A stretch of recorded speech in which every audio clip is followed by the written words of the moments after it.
Bapak, Ibu, saudara-saudari yang dikasihi dan diberkati dalam nama Tuhan, Shalom.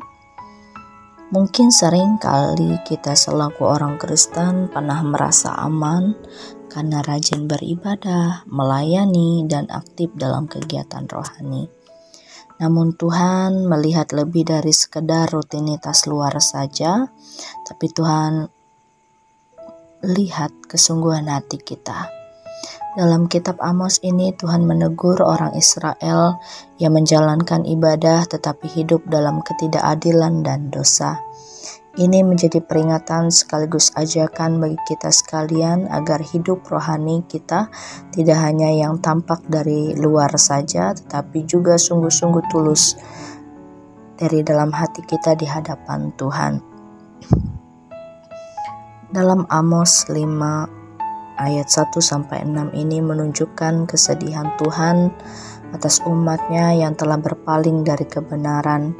Israel hidup dalam kemunafikan di mana mereka rajin beribadah, tetapi ternyata hati dan tindakan mereka menjauh dari Tuhan.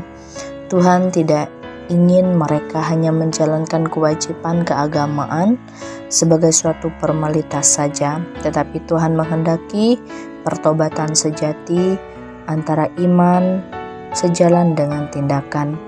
Pesan Tuhan, carilah aku maka kamu akan hidup. Artinya hidup sejati hanya ditemukan ketika kita mencari Tuhan dan kehendak-Nya. Bapak, Ibu, saudara-saudari yang terkasih, renungan ini menantang kita untuk memeriksa kehidupan kita masing-masing. Apakah kita sungguh-sungguh hidup dan mencari Tuhan atau hanya menjalani rutinitas rohani tanpa perubahan hati dan hidup? Mungkin kita rajin dan aktif dalam ibadah dan pelayanan, tetapi apakah hidup kita yang kita jalani sudah berlaku adil, jujur, dan hidup dalam kasih kepada Tuhan dan sesama kita? Tuhan selalu rindu kita meninggalkan kebiasaan hidup yang tidak berkenan dan kembali padanya dengan kesungguhan hati dan kerendahan hati. Saat kita sungguh mencari Tuhan, maka kita akan menemukan kehidupan yang sejati yang penuh damai dan pengharapan. Bahkan Matius 6 ayat 33 katakan, carilah dahulu kerajaan Allah dan kebenarannya, maka semuanya itu akan ditambahkannya kepadamu. Tuhan Yesus memberkati. Mari kita berdoa.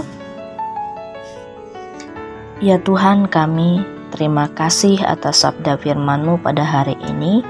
Ampunilah kami jika kami selama ini hanya sibuk menjalankan kewajiban keagamaan kami tanpa ada kesungguhan dan kerendahan hati untuk mencari dan hidup sesuai dengan kehendak-Mu.